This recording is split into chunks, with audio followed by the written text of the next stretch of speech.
दोस्तों, आज एक बार फिर हम लोगों के साथ हैं विशाल शिवहरे, ग्लोबल गांधी के वैश्विक संयोजक एवं राजनीतिक टिप्पणीकार, अपने ही कार्यक्रम एनआरआई नज़र में।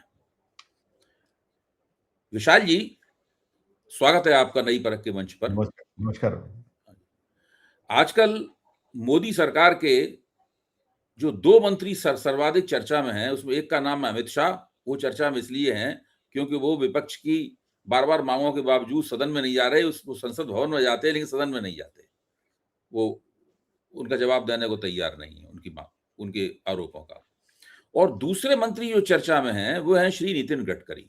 नितिन गडकरी चर्चा में इसलिए हैं क्योंकि अभी कुछ दिन पहले तक, मेरे ख्याल से 6 महीने पहले तक, उन्हें मोदी सरकार का मुकुट कहा जाता था।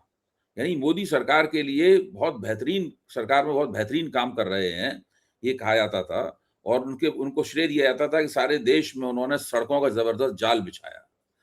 लेकिन चर्चा नितिन गडकरी की इसलिए नहीं हो रही कि उन्होंने इस देश में सड़कों का जाल बिछाया, राजमार्गों का जाल बिछाया। चर्चा इसलिए हो रही E20 की वजह से, एथेनॉल 20 की वजह से उनकी चर्चा हो रही, जो उनके मंत्रालय का विषय नहीं है। इस मंत्रालय के इंचार्ज तो हरदीप पुरी हैं। तो आपने पिछले चर्चा में एक बार मोदी सरकार की निंजा टेक्नोलॉजी का जिक्र किया था, जिसमें इस विभाग का मंत्री इस अपने विभाग के बारे में चर्चा नहीं करता, बल्कि दूसरे विभाग के बारे में चर्चा करता है। दूसरे विभाग का मंत्री अपने विभाग के बारे में चर्चा नहीं करता, बल्कि तीसरे विभाग के बारे में चर्चा करता है। ठीक इसी अंदाज में गडकरी जी हैं तो सड़क परिवहन मंत्री, लेकिन वो चर्चा करते रहे एथेनॉल और पेट्रोल के मिश्रण से होने वाले तथाकथित लाभों की चर्चा करते रहे। तो ये बात समझ में आने वाली नहीं है, लेकिन ये तो मोदी सरकार का शैली है, यही हो रही है। तो हम लोगों को चाहिए कि गडकरी जी की विवेचना गडकरी जी के मंत्रालय के आधार पर की जाए कि उन्होंने वास्तव में क्या इस देश में ऐसी सड़कें बिछाई हैं जिनसे इसका श्रेय उनको जाना चाहिए। ये गडकरी जी का बड़ा दुर्भाग्य है कि जिस व्यक्ति का नाम चमकदार अक्षरों में लिखा जाता था, उस व्यक्ति का नाम अब नितिन गडकरी से बदलकर नितिन खडकरी हो गया है कि उनकी बनाई हुई सड़कों पर जगह-जगह खड्डे दिखने लगे हैं। तो मैं चाहता हूं कि विशाल जी, आप जरा इस विषय के ऊपर प्रकाश डालें कि देखिए, आप रहते हैं उत्तरी अमेरिका में, आप नॉर्थ अमेरिका में रहते हैं। मैं भी अभी-अभी पूरे स्कैंडिनेविया का यूरोप का सबसे सुरम्य हिस्सा है, उसका 1 महीने तक भ्रमण करके आया हूं।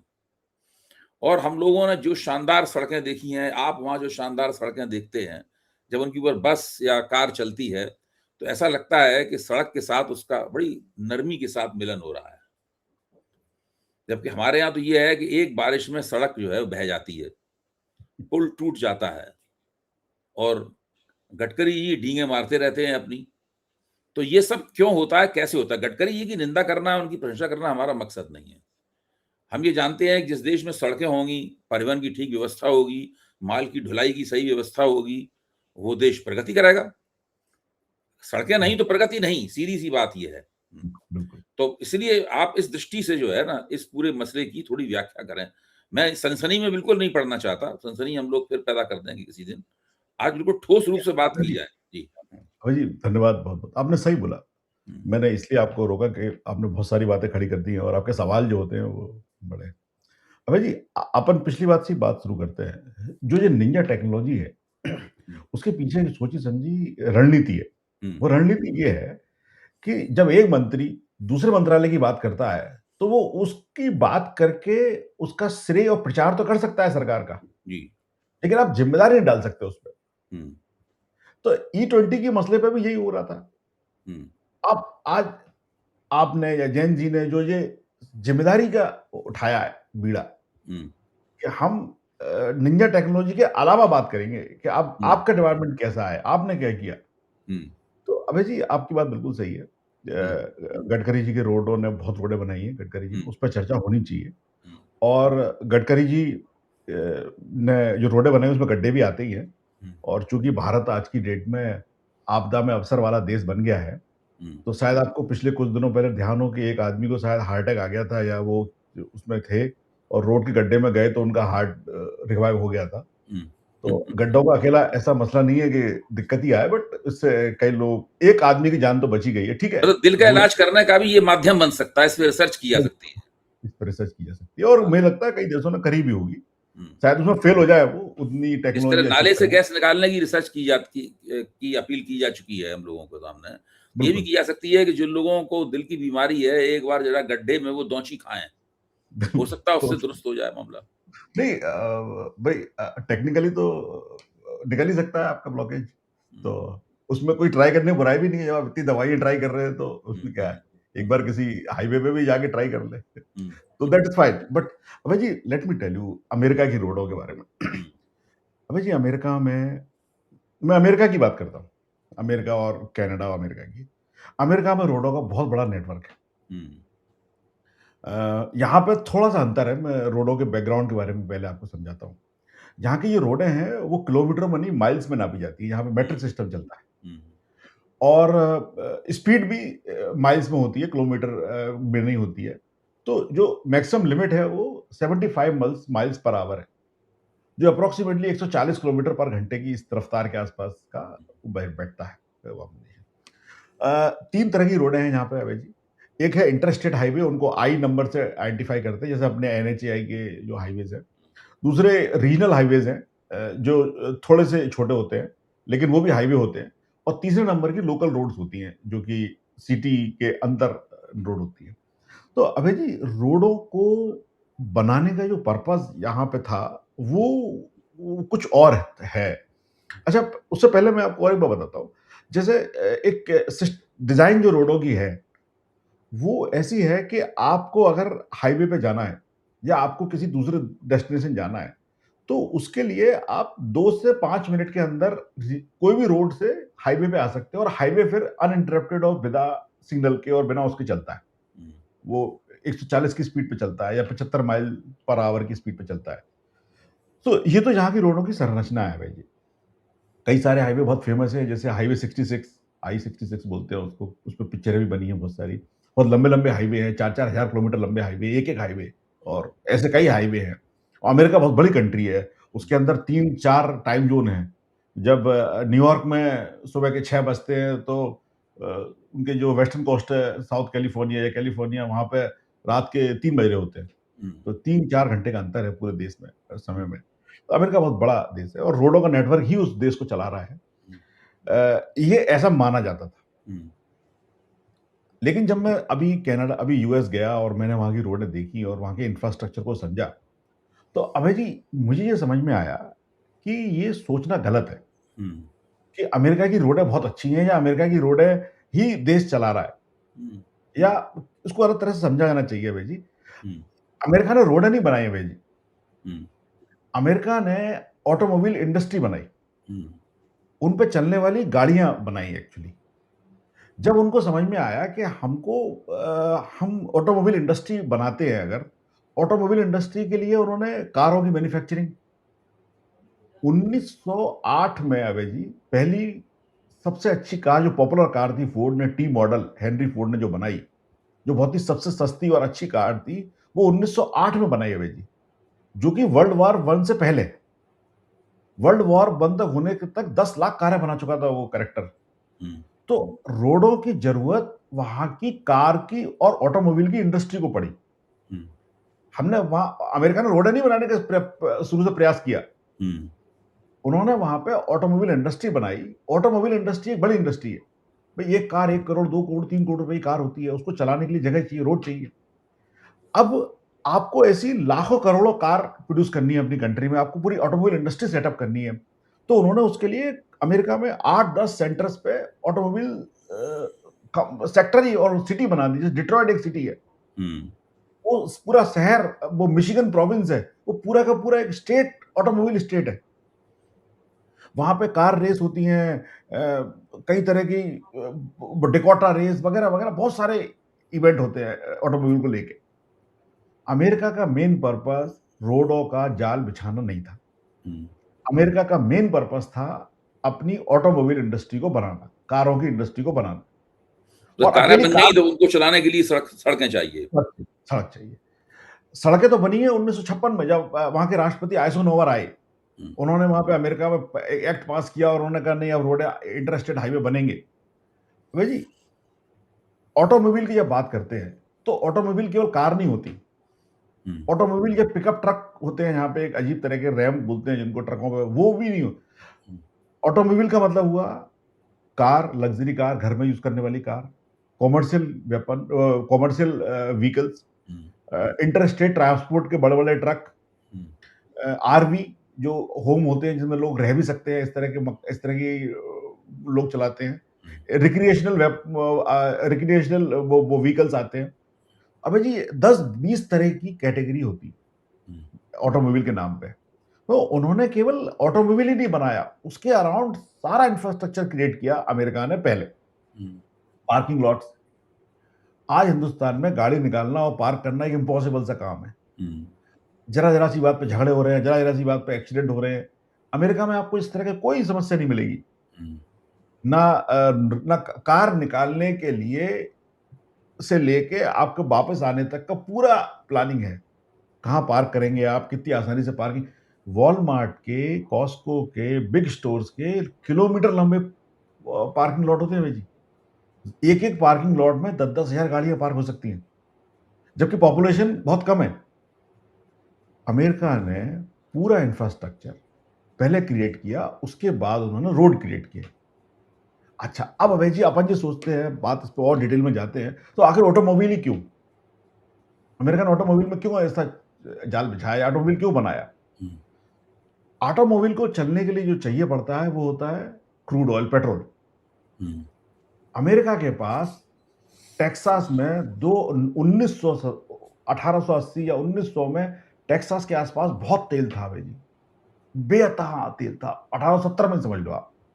उस तेल को वो चाहते नहीं थे कि उसको एक्सपोर्ट करें और उस पे $1 या $1.5 कमाएं पर बैरल।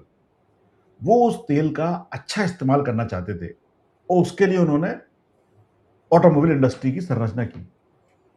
मैं आपको थोड़ा-सा वहाँ के क्रूड ऑयल इंडस्ट्री के बारे में बताता हूँ। रॉकरफेलर एक कंपनी थी 1901 में, उनके वो स्टैंडर्ड ऑयल करके उनके पेट्रोल पंप आते थे। वर्ल्ड की सबसे बड़ी पेट्रोल पंप की चेन थी उनके पास 1901 में। उसके बाद पेट्रोल पंप आए और उसके बाद फिर टायर कंपनी आई और उसके बाद ऑटोमोबाइल आए।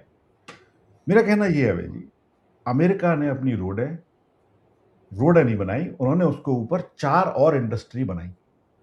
सबसे पहली industry crude oil, second industry उन्होंने ऑटोमोबाइल की बनाई, फिर ऑटोमोबाइल फाइनेंसिंग की, ऑटोमोबाइल इंश्योरेंस की, ऑटोमोबाइल के एक्सीडेंट के बाद जो होने वाली प्रक्रिया होती है, गाड़ियों को रिपेयर करने वाली शॉप वगैरह-वगैरह। अभय जी, अमेरिका में गाड़ियों के डीलरशिप का जो नेटवर्क है, मेरे ख्याल से वो कम से कम $2 ट्रिलियन इकोनॉमी का होगा, भारत की आधी अर्थव्यवस्था के बराबर। इतना बड़ा केवल और केवल डीलरशिप का नेटवर्क है।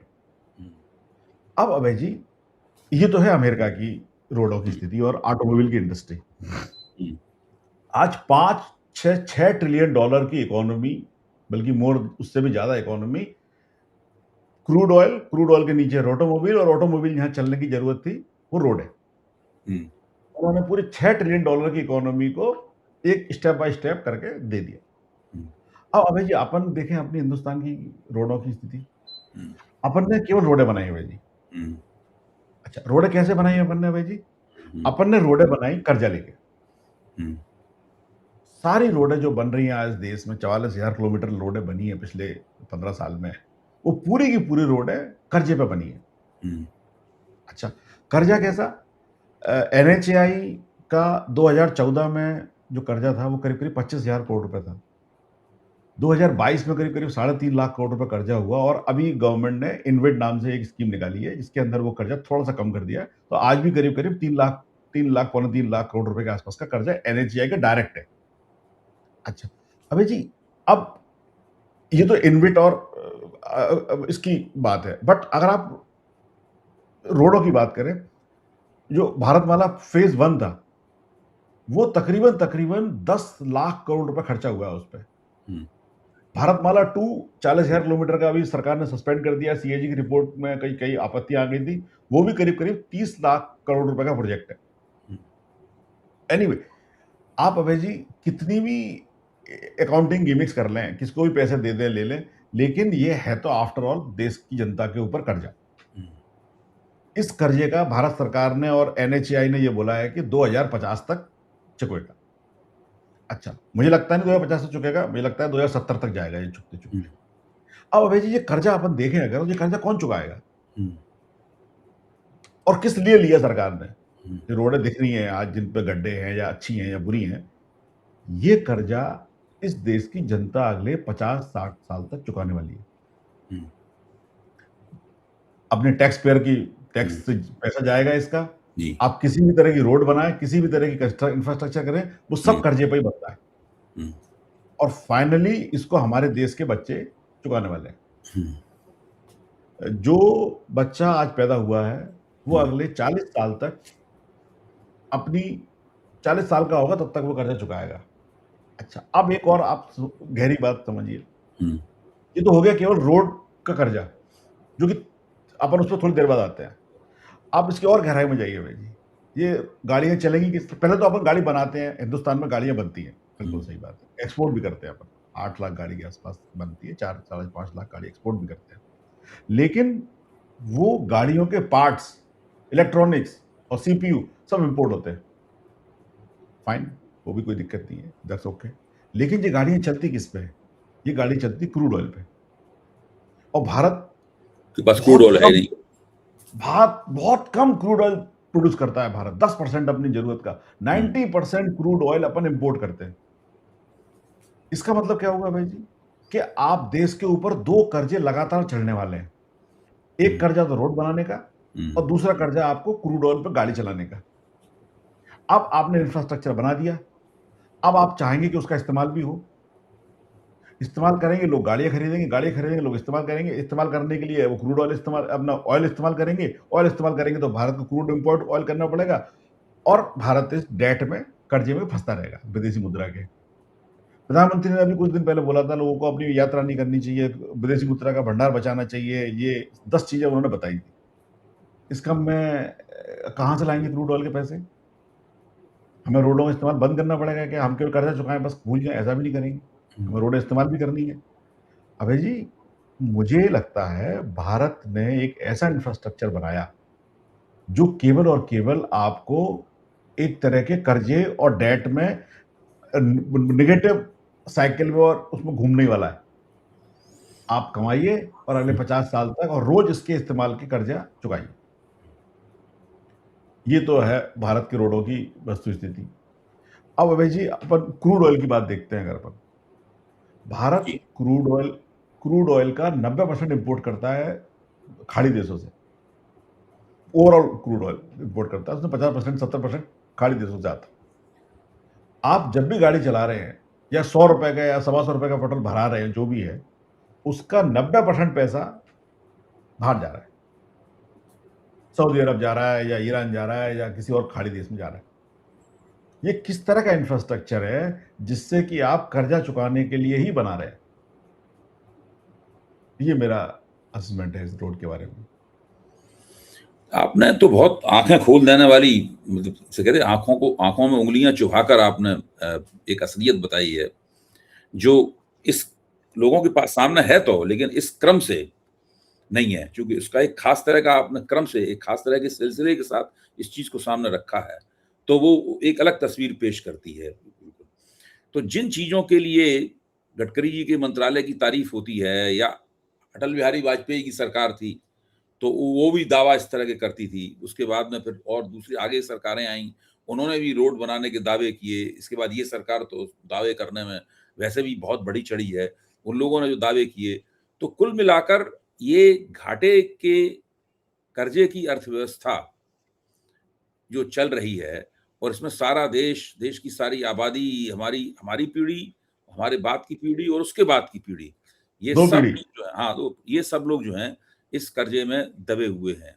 ये जो स्थिति है, तो ये तो बात इस तरह से, मैंने कई अर्थशास्त्रियों से मैं बात करता रहता हूँ, जानने समझने की कोशिश करता हूँ, विद्यार्थी की तरह उनके साथ बैठता हूँ, क्योंकि मैं अर्थशास्त्र का उस तरीके से विद्यार्थी नहीं हूँ, इस तरह पॉलिटिकल साइंस का हूँ या साहित्य का हूँ। तो वो लोग भी इस तरीके से उन्होंने इस बात को नहीं रखा जिस तरीके से आपने रखा। अब यहाँ पे एक दूसरा पहलू इसका सामने आता है। अमेरिका ने भले ही अपनी कारों के लिए सड़कें बनाई हों। अबे एक जी, अमेरिका ने अपने क्रूड ऑयल के लिए कारें बनाई ठीक है। क्रूड ऑयल के और लिए कारें कारों के बनाई, लिए कारों के लिए सड़कें बनाई, हैं? हाँ, बिल्कुल। सड़कें बनाई। लेकिन अमेरिका की सड़कें क्यों इतनी अच्छी हैं और भारत की सड़कें जो कर्जे पे बन रही हैं, क्यों इतनी खराब हैं? ये एक बहुत बड़ा प्रश्न है और इसका ये प्रश्न जो है वो भ्रष्टाचार के मुद्दे से जुड़ा हुआ है। अब जैसे बंबई जाइए आप, हुँ? अब बंबई तो ऐसा शहर है, इसमें सभी लोग जाते ही आते रहते हैं बंबई। फ़िल्म इंडस्ट्री है और एक ज़माने में भारत की आर्थिक अ, राजधानी भी थी। बड़े-बड़े कॉर्पोरेट घरानों के मुख्यालय वहाँ बम्बई में थे। बम्बई की स्थानीय सड़कें सब लोग जानते हैं कि हर साल बनती हैं, हर साल टूटती हैं। और बम्बई जो महानगर पालिका है, उसपे किसी भी पार्टी का कब्ज़ा हो, शिवसेना का कब्ज़ा हो, कांग्रेस का हो, बीजेपी का हो, फलाने का हो, ढिमाके-ढिमाके का हो, सब लोग जानते हैं कि ये सब लोग रिश्वत खा रहे हैं, बड़े पैमाने पर, बड़े पैमाने पर। फिर भी ये सब चलता रहता है। हम सब जानते हैं कि ये हो रहा है, फिर भी चलता रहता है। गाज़ियाबाद में जिस सड़क के किनारे मेरे अपार्टमेंट है, वो सड़क तकरीबन हर साल बनती है, हर साल टूटती है। लेकिन वो एक लगातार उसमें भ्रष्टाचार होता रहता है। अब गडकरी जी जो बहुत इनको शुरू-शुरू में ख्याति प्राप्त हुई, भई उन्होंने ऐसा कर दिया, वैसा कर दिया, उन्होंने एक मन बन एक एक एक आईएएस अफ़सर से कहा कि अगर तुमने तुरंत मेरा प्रस्ताव नहीं पास किया तो मैं तुम्हें उठा के नीचे फेंक दूँगा वगैरह-वगैरह। इस तरह करके उनकी एक माइथोलॉजी बनी, उनके व्यक्तित्व के आस-पास एक माइथोलॉजी बनी कि ये एक जो है मतलब काम करने वाला आदमी है और उसके में किसी की बाधा बर्दाश्त नहीं करता। विज़नरी आदमी है, संकल्प है, वो देश को सड़कें देना चाहता है। ये सब गडकरी जी की इमेज बनी। अब स्थिति क्या है? अब स्थिति ये है कि जो बड़े-बड़े राजमार्ग हैं, वो आज उनका उद्घाटन होता है, महीने 2 महीने में ही वो दशकने लगते हैं। और जो जितना भी इंफ्रास्ट्रक्चर का काम है बहुत बड़ा, पुलों के गिरने के मामले में तो भारत बड़ा नोटोरियस है। बिहार में ही पुल नहीं गिरते, सब जगह पुल गिरते। गिरते स्थिति। तो कनाडा की, अमेरिका की और यूरोप की सड़कें किसी भी मकसद से बनी हों, मकसद तो आपने बिल्कुल स्पष्ट किया, लेकिन कम से कम वे ऐसी सड़कें हैं, जो सामान्य जीवन में ज़िंदा रहने के स्तर को उठाती हैं।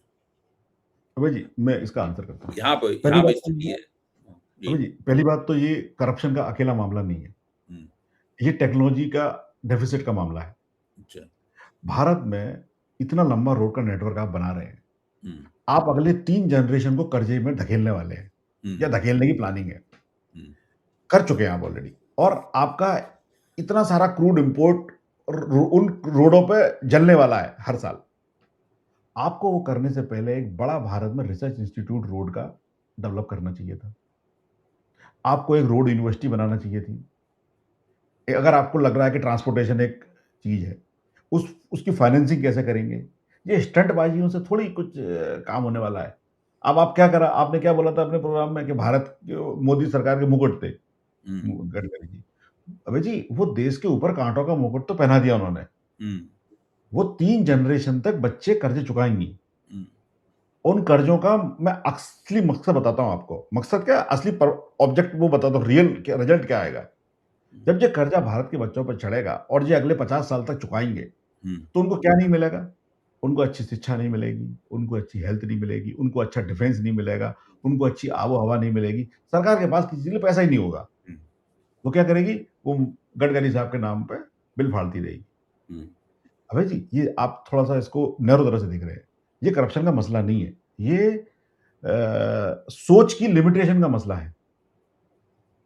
आपको इंस्टीट्यूट, यूनिवर्सिटी कहाँ है? चाइना में एक कंपनी है, वो चिकन बनाती है। उन्होंने उनका व्यापार थोड़ा-सा बढ़ा, सरकार ने उनको फ़ोर्स किया कि आप पहले एक चिकन यूनिवर्सिटी खोलिए। उनके पास चिकन यूनिवर्सिटी है आज। Can you imagine? चिकन की यूनिवर्सिटी। हुँ, आपको पता है चाइना में रेलवे की कितनी यूनिवर्सिटी हैं? हुँ, 22।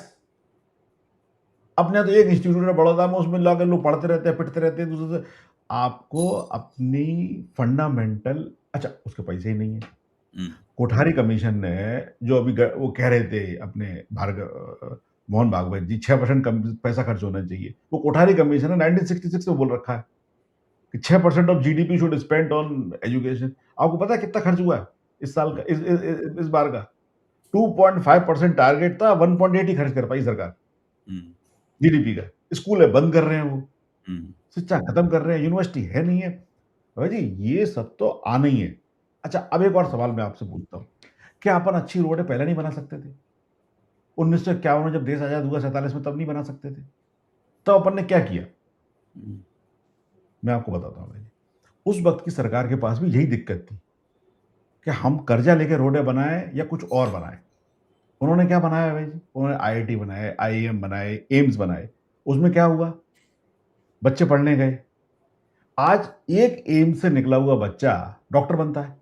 हम्म, वो जीवन भर कमाता है। हम्म, वो एक छोटे शहर में जाएगा, जैसे भोपाल में गया, उसने अस्पताल खोला एक। उस अस्पताल को इंस्टीट्यूशन बनाया। अकेला काम तो करेगा नहीं वो, और डॉक्टर भी लेके आएगा, और नर्सेज भी लगाएगा, और कंपाउंडर भी लगाएगा। उसने 100 सवा सौ लोगों को एम्प्लॉयमेंट दिया और जीवन भर उस क्षेत्र में विकास किया। हर इंजीनियर आईआईटी से निकला हुआ है, वो एक कंपनी बनाता है, कंपनी में काम करता है, इंस्टीट्यूशन बनाता है। सेम आईआईएम से निकले हुए व्यापारी लोग एंटरप्रेन्योर इंस्टीट्यूशन बनाते हैं। हम्म, अबे जी ये इंस्टीट्यूशन ही इस देश को आगे बढ़ाने वाले हैं, ना कि ईएमआई। सी नेहरू जी ने जो बनाया, या नेहरू ने जो बनाया, उससे आज कितने इंजीनियर, कितने डॉक्टर और कितने आईआईएम के वो निकल के आ गए बाहर। और उससे आपको लेटेस्ट आंकड़ा देता हूं आपको। इस साल का सरकार का जो उन एम्स में पढ़े हुए डॉक्टर, इंजीनियर और एंटरप्रेन्योर हैं, उनने जो कंपनियों से केवल और केवल सर्विस का एक्सपोर्ट किया है, वो $421 बिलियन है। जो लड़के बच्चे पढ़ के बाहर चले गए, अमेरिका, कनाडा, ऑस्ट्रेलिया, उन्होंने जो पैसा घर भेजा है वो $121 बिलियन है। अबे जी ये गलत कॉन्ट्रास्ट है।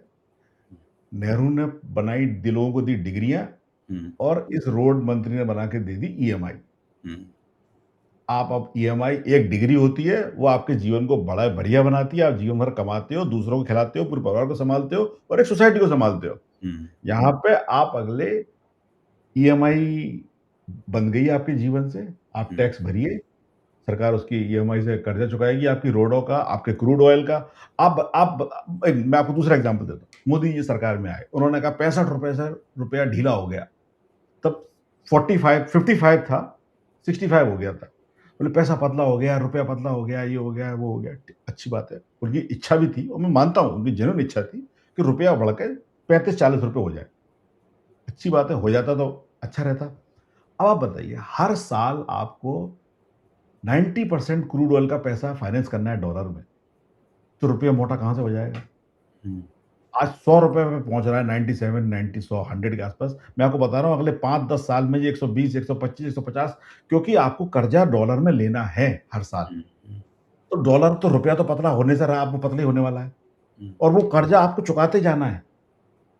ये परपेचुअल है भाई जी, ये जीवन पर्यंत है। जैसे हम्म, एम्स से निकला हुआ डॉक्टर, आईआईएम से निकला हुआ एंटरप्रेन्योर, आईआईटी से निकला हुआ इंजीनियर, जीवन भर निकल रहे हैं उसमें से। कोई कर्जा तो नहीं देना उनको। सरकार ने उसी टैक्स पेयर के पैसों से वो सब बने। आज कोई ईएमआई नहीं भर रहे हैं वो लोग, दूसरों की ईएमआई चुका रहे हैं वो, खुद भी चल रहे हैं। यहाँ पे आपने ऐसा इंफ्रास्ट्रक्चर बनाया, आप खुद भी ईएमआई चुकाओगे, आपके बच्चे भी ईएमआई चुकाएंगे, उनके बच्चे भी चुकाएंगे, और जीवन भर चुकाते रहेंगे। अपन गलत ड्रेस में चले गए। हम्म, अपन को इस तरह से दूसरों की कॉपी करके इंफ्रास्ट्रक्चर नहीं बनाना चाहिए था। 1997 में साउथ एशियन इकोनॉमी जो थी, वो सब इसीलिए कोलैप्स करी थी कि उन्होंने दूसरी कंट्रीज के इंफ्रास्ट्रक्चर को कॉपी करके अपने यहाँ जिन इंफ्रास्ट्रक्चरों की जरूरत नहीं थी वो सब बना लिए, और हम बेसिक चीजें खा गए। हम्म, अब आप ऐसे तो अभय जी, मेरे पास 8-10 सेक्टर हैं हम्म, जिन पे आप कॉन्ट्रास्ट देखोगे तो वी आर फिनिश्ड। हम्म, ये तो एक रोड का सेक्टर है। What about airlines? हम्म, अपनी 11 एयरलाइन थी आज से कई साल पहले, आज कितनी एयरलाइंस बची हैं? हम्म, 3। हम्म, मतलब आप एक एक विश्वगुरु बनने की कल्पना कर रहे हैं। अपन एयरलाइंस पे किसी और दिन बात कर लेंगे, बट खत्म,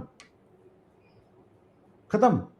आप एयरलाइन नहीं है आपके पास खुद की अपनी स्ट्रॉन्ग एयरलाइन, बिना सी आज दुबई है भाई जी, बहुत बड़ी इकोनॉमी है। किस कारण से है?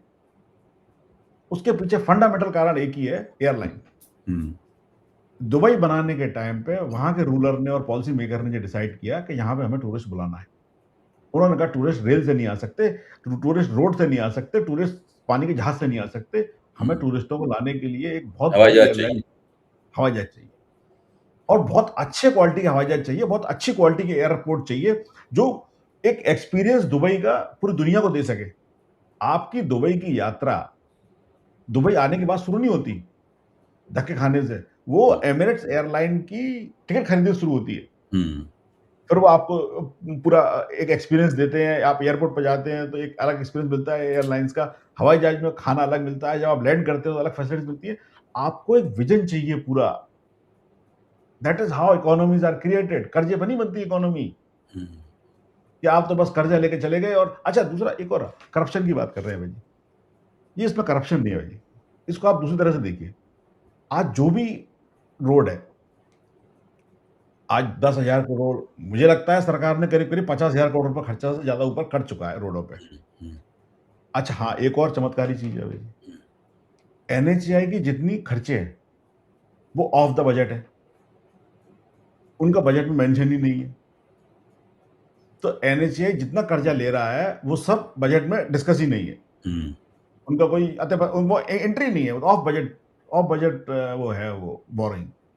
भगवान जाने उसका क्या इंटरप्रिटेशन है, बट उन्होंने उसको ऑफ बजट बोरिंग कर दिया है। और भारत सरकार ने कहा हम गारंटी भी करेंगे। एनएचएआई ने कहा we will guarantee it also.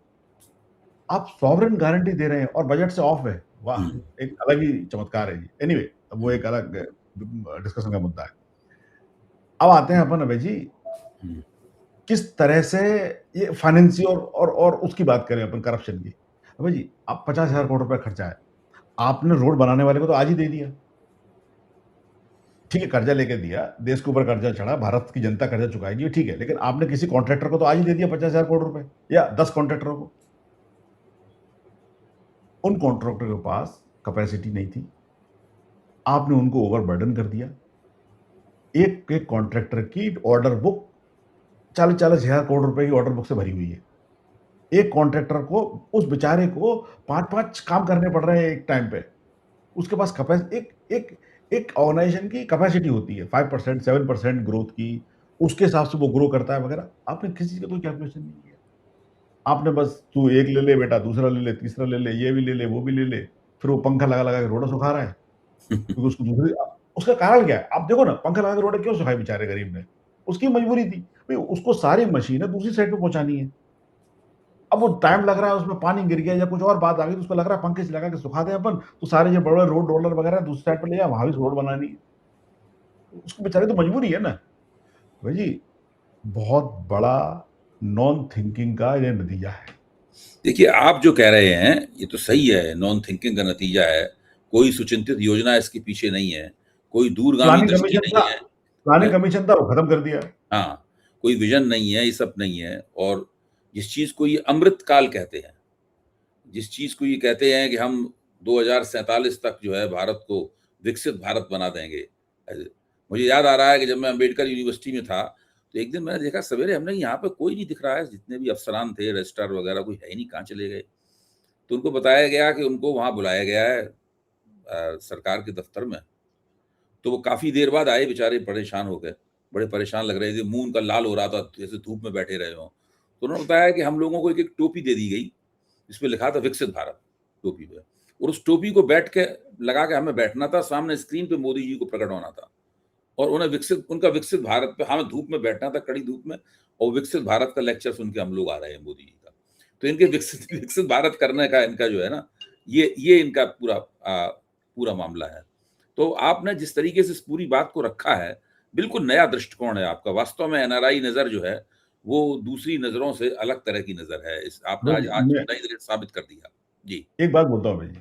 हाँ। विकसित भारत 2047 तक करने की बात कर रहे हैं भाई जी। हम्म, अ, मैं मोदी जी के विजन में मेरे को कोई शक नहीं है, और एक प्रधानमंत्री को इस तरह के लक्ष्य होना भी चाहिए।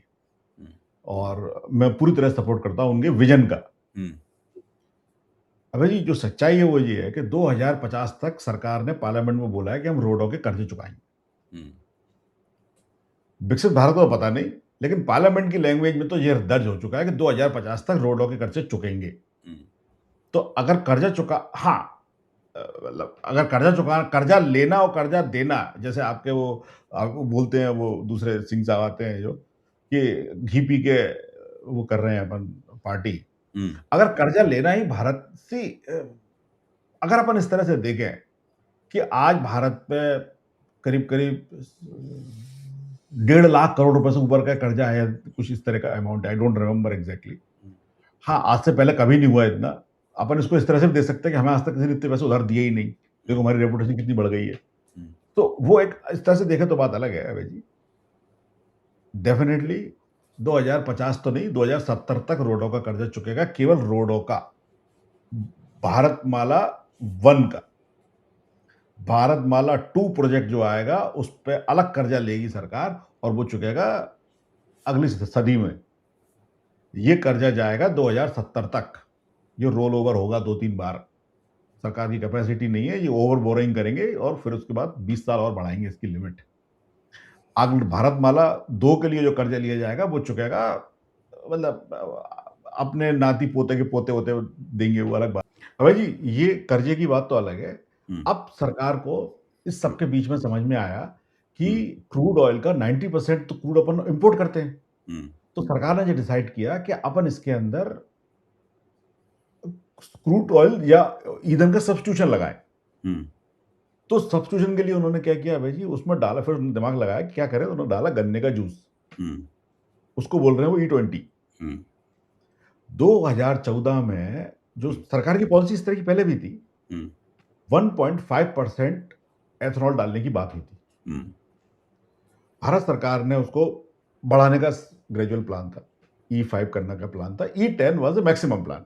हुँ, ई10 प्लान सरकार ने 2022 में कंप्लीट कर लिया। हुँ, ई20 का प्लान सरकार का 2030 का था। हुँ, भारत सरकार ने उसको प्रीपोन करके बोला हम 2025 में ही इसको इम्प्लीमेंट करना चाहते हैं, हुँ, ई20। अब भाई कई और देशों में एथेनॉल ब्लेंडिंग फ्यूल में चलती है। हुँ, ब्राज़ील में चलती है, इटली में चलती है, कनाडा में चलती है, अमेरिका में भी चलती है कई जगह। लेकिन उसका पर्पस दूसरा है कुछ। उसका पर्पस आपका फटे हुए चादर में सिलना नहीं है।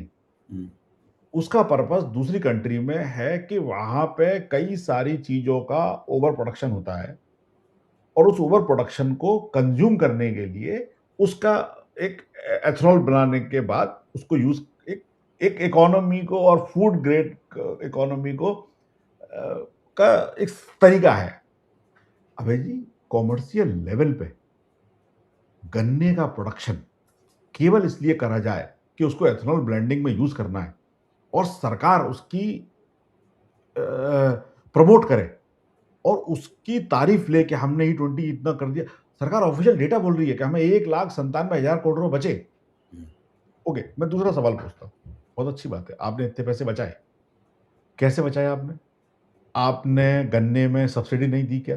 हुँ, एमएसपी नहीं दी क्या? हुँ, पानी 3,000 लीटर पानी लगता है गन्ने के प्रोडक्शन में। 1 किलो 1 लीटर गन्ने का जूस निकालने के लिए। भारत जैसा देश जिसके अंदर 1.5 अरब की आबादी है, हुँ, आप दालें इंपोर्ट कर रहे हैं 70 से 80% पूरा उसका कंजम्पशन का। आप फर्टिलाइज़र जैसा रिसोर्स जिसको इंपोर्ट कर रहे हैं आप। हुँ, एक किसान जब गन्ना उगा रहा है तो उसमें डालेगा फर्टिलाइज़र। वो इंपोर्ट से आ रहा है, उसका पैसा सब्सिडी सरकार दे रही है, जनता पे कर रही है। आपने एमएस सरकार गन्ने का तो आप स किसी किसान तो ये बोलेगा नहीं भाई साहब मैं गन्ने के जूस के लिए, वो तो ये बोलेगा मैं गन्ना बेच रहा हूँ। उसको तो एमएसपी चाहिए, गन्ने पे सरकार एमएसपी भी दे रही है। अबे जी, ये किस तरह का आपने एक ऐसा अच्छा सरकार को इसका मुझे लगता है आपसे इस बात करके लग रहा है कि इसका डर लग गया है, कि हम इतना बड़ा कर्जा अपन ने रोड अब बना लिया है, इतना फ्यूल कंजम्पशन बढ़ रहा है वगैरह, वगैरह, वगैरह। अब आप डाल रहे हैं गाड़ियों में गन्ने का जूस। अब गाड़ियों में गन्ने जूस डालने से क्या अंतर आ रहा है? क्या असर आ रहा है? गाड़ियाँ जल्दी खराब हो रही हैं, सो कॉल्ड लोग बता रहे हैं अपनी ऐसी जो भी स्थिति है। आप उसके लिए फिर कर्जा लेगी जनता। हुँ, आपकी गाड़ी की जो 15 साल 10 साल आपने बोल दिया अब 10 साल ही गाड़ी चलने देंगे। हुँ, भई आप कौन-सी इकोनॉमिक्स है ये गाड़ी 10 साल चलने देंगे? अगर गाड़ी फिट है, प्रॉपर है तो how can you decide based on कि ये गाड़ी 10 साल ज़्यादा नहीं चली। एक गरीब आदमी ने गाड़ी ली, वो 10 साल बाद गाड़ी अफ़ोर्ड कर सकता है, नहीं कर सकता, उसका डिसीज़न सरकार कैसे लेगी? हुँ, नई गाड़ी के लिए, और वो गाड़ी जल्दी खराब हो रही है। अभी ये पूरी की पूरी स्कीम जो है मुझे लगती है, ये इस तरह के डिसीज़न है, और उसके बाद और एक के बाद एक के बाद एक डिसीज़न और लेती जा रही है सरकार। ये जनता को बहुत बड़े कर्ज़े में डाल रहे हैं। हुँ, आपकी गाड़ी ले ली आपने, अब आपकी खराब होगी, आपको फिर नहीं लेना पड़ेगी, फिर कर्ज़ा लेना पड़ेगा। आज 70-80 लाख रुपए से अच्छी गाड़ी कम कोई है नहीं है। हुँ, आप कोई भी गाड़ी ईएमआई पे आ रही है, फुल फाइनेंसिंग से कौन गाड़ी ले रहा है? ईएमआई का मतलब क्या है? आप अपनी उसमें से पैसे देने वाले हैं इनकम में से? कहाँ से ईएमआई आएगी? ईएमआई तो आपकी इनकम में से ही आएगी। आपने 30 साल तक के लिए या 8 साल तक के लिए, जब तक गाड़ी की ईएमआई चलेगी, आपने अपनी भविष्य की सब फ्यूचर प्लानिंग एक कार कंपनी को दे दी, वो कार खराब होने वाली है 3 साल बाद, उसमें खर्चे आने वाले हैं। पूरी की पूरी स्कीम देश को डेट के स्पाइरल में घुमाने की है, और उसमें ले जा रही है। ये करप्शन से ज़्यादा बड़ी बात है। निश्चित रूप से, निश्चित रूप से। तो विशाल जी, अ, आपने जो अ, अर्थव्यवस्था के जो पहलू सामने रखे, पहली नज़र में वो चौंकाते हैं, क्योंकि जैसे मैं मानता था कि भ्रष्टाचार एक बहुत बड़ा मुद्दा है। आप कह रहे हैं भ्रष्टाचार मुद्दा तो है, लेकिन इससे भी ज़्यादा बड़ा मुद्दा कुछ और है। दृष्टिविहीनता है पूरे के पूरे जो मॉडल है इनका, मतलब उसके पीछे दृष्टिविहीनता है, कोई योजना नहीं है, भविष्य की कोई योजना नहीं है, और स्थिति यह है कि हालात बिगड़ते चले जा रहे हैं, लेकिन दवा वही दी जा रही है, तबीयत और खराब होती चली जा रही है, लेकिन दवा का डोज़ और डबल और ट्रिपल कर दोहरा और तेहरा तेहरा कर दिया गया दवा है। भी नहीं है भई जी, आश्वासन आश्वासन। हाँ, दवा मतलब भी वही। नहीं है। हाँ कोई जी। दवा नहीं है, हाँ, कोई दवा नहीं है। तो वो कोई ये जो दवा स्थिति है, ये बहुत ही अफ़सोसनाक स्थिति है। मौजूदा हुक्मरान और हमारे नीति निर्माता जो है, वो उन्होंने हमारे भविष्य को पूरी तरीके से अंधकारमय कर दिया है, हमारी पीढ़ियों को कर्ज़े में डुबो दिया है, और इसकी ज़िम्मेदारी पिछले 12 साढ़े 12 साल से जो सरकार चल रही है, पिछली सरकारों की भी कुछ गलतियाँ रही हैं, मैं इससे इनकार नहीं करता हूँ। सिलसिला तो पुराना चला आ रहा है, लेकिन इस सरकार ने उन तमाम गलतियों को और कई गुना बढ़ा दिया है। स्थिति ये है कि सिर्फ़ लफ़्फ़ाज़ी हो रही है, लोगों को उल्लू बनाया जा रहा है। हालाँकि उल्लू एक कमतर पक्षी नहीं है। मैं बार-बार जब उल्लू शब्द का इस्तेमाल करता हूँ, फिर उसको वापस लेता हूँ, मतलब जो है कि नहीं?